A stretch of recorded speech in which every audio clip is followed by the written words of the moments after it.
दोस्तों, जैसा आपने पहले वीडियो में सुना था, ये उसके आगे की कहानी है। इसमें राघव उस लड़की से दोबारा कैसे मिलता है, आपको पता चलेगा। आपके सारे सवालों के जवाब भी मिल जाएंगे। राघव को तो आप जानते ही हो, कैसे उस लड़की से मिलता है और अपना दिल दे बैठता है। उससे आगे की कहानी है। राघव ने बहुत कोशिश की उस लड़की को ढूंढने की, आजू बाजू की कॉलोनी में, मार्केट में, और जहां पर उसको वह लड़की पहली बार दिखी थी। उसने सारा एरिया ही छान मारा, पर उसको उसकी झलक भी नहीं दिखी। उसने 2-3 महीने लगातार कोशिश किया, पर कुछ हाथ नहीं लगा। राघव निराश हो गया था। उसने सोशल मीडिया पर अलग अलग नाम से उसको खोजा, पर उस लड़की का नाम मालूम ना होने की वजह से उसके हाथ कुछ ना लगा और ना ही वह राघव को मिल रही थी। राघव परेशान हो गया था। राघव सोच रहा था कि वो लड़की बस एक बार मिल जाए, मैं अपनी बेचैनी का कारण समझ जाऊं, बस एक बार। कभी काम करते करते, कभी घूमते हुए, यूं ही अचानक राघव को उसकी झलक दिखने लगती। देखते ही देखते कॉलेज में दीपावली की छुट्टियां लग गई। दीपावली के लिए राघव घर के लिए जा रहा था। राघव और उसके दोस्तों ने ट्रेन की टिकट कर ली। दीपावली के समय सभी विद्यार्थी अपने घर को जाते हैं। इस वजह से ट्रेनों में बहुत भीड़ बढ़ गई थी। सारे भोपाल में पढ़ने वाले स्टूडेंट और नौकरी करने वाले लड़के और लड़कियां भी दीपावली के टाइम अपने घर के लिए जा रहे थे।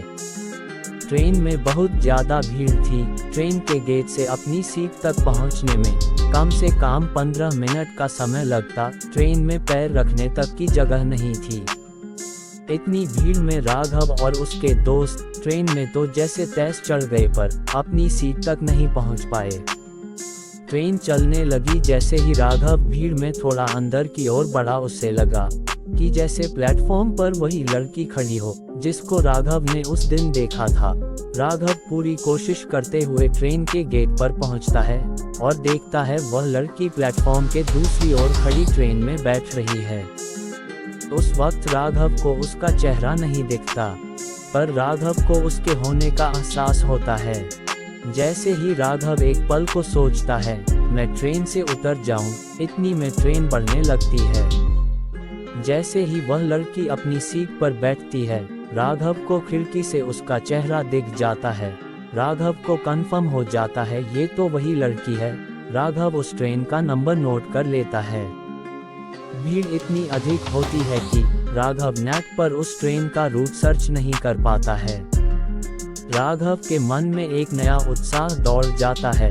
राघव बहुत खुश होता है और सोचने लगता है, अब इस लड़की से मैं जरूर मिलूंगा।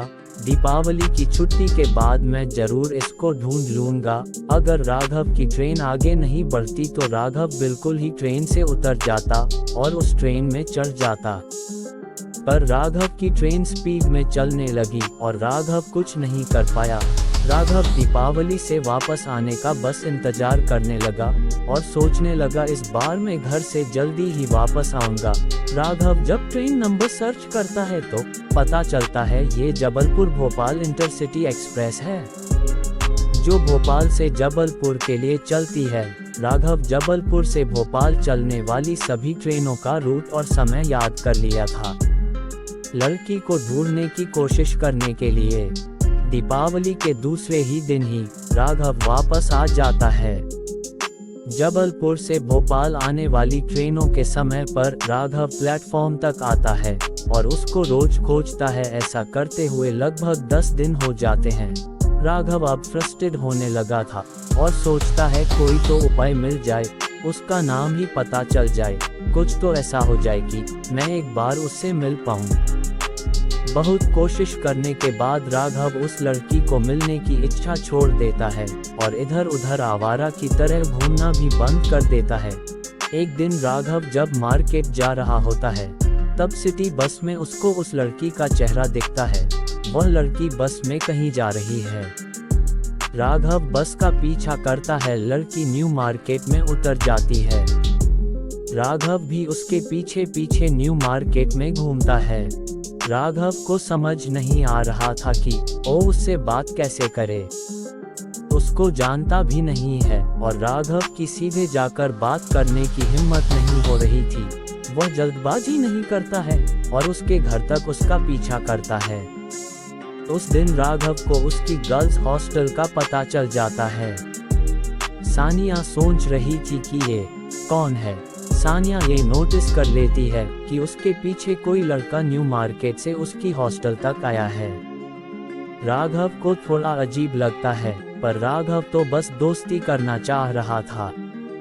अगले दिन राघव गर्ल्स हॉस्टल के साइड में छुपकर खड़ा हो जाता है और उसके बाहर निकलने का इंतजार करने लगता है। 2-3 दिन तक राघव लगातार उसका पीछा करता है और उसके कॉलेज के बाहर आने जाने का समय और उसकी फ्रेंड्स तक का पता कर लेता है, पर राघव की हिम्मत उससे बात करने की नहीं होती। राघव उसके सहेली से उसका नाम पता कर लेता है। लड़की का नाम सानिया रहता है। राघव को अब लड़की का नाम भी पता चल जाता है। सानिया ये नोटिस कर लेती है कि उसका पीछा कोई लड़का कर रहा है। एक दिन सानिया जब एमपी नगर से न्यू मार्केट की ओर जाती है, तभी राघव उसी बस में सानिया के पीछे जाकर खड़ा हो जाता है। सानिया को ऐसा लगता है उसने पहले कभी इस लड़के को देखा है। सानिया अनजान बनने की कोशिश करती है। सानिया थोड़े गुस्से में और उखड़े मूड में रहती है। इतने में बस के ब्रेक जोर से लगते हैं और राघव अपना बैलेंस खो देता है और सानिया को गलत तरीके से टच कर लेता है। सानिया गुस्से से आग बबूला हो जाती है और ना कुछ सोचती है और ना देखती है, उसको जोर से एक तमाचा खींचकर राघव को मार देती है। तमाचा इतना तेज लगता है कि सारी बस में उसकी आवाज गूंज जाती है। बस के सभी लोग राघव की तरफ देखते हैं। राघव शर्म से सर झुका लेता है। उसको कुछ समझ में नहीं आ रहा था कि अपनी पूरी जिंदगी में राघव कभी इतना जलील नहीं हुआ। जैसे ही बस रुकती है, राघव बस से उतर जाता है। राघव को इतना बुरा लगता है कि जिसकी कोई सीमा नहीं होती। समझ नहीं आ रहा था कि उसकी गलती क्या है। वह तो बस बैलेंस खो बैठा था, उसने जानबूझकर थोड़ी कुछ किया था। दोस्तों, आगे की कहानी आपको आने वाली वीडियो में सुनने को मिलेगी।